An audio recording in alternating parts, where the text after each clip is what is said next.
Alam mo bang yumayaman ang mga nag-aampon ng pusa? Isang pusa, katumbas ng 1 milyong swerte.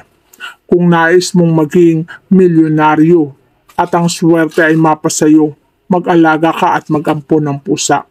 Ang katumbas kasi ng pag-aampon ng pusa ay napakalupit na swerte ang pumapasok sa tahanan.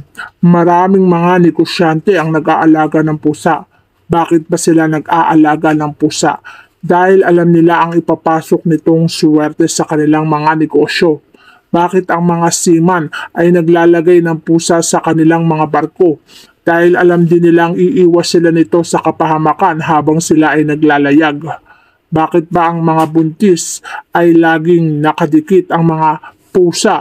Dahil kapag may nakadikit na pusa sa kanila, ay mas magiging magaang ang kanilang panganganak.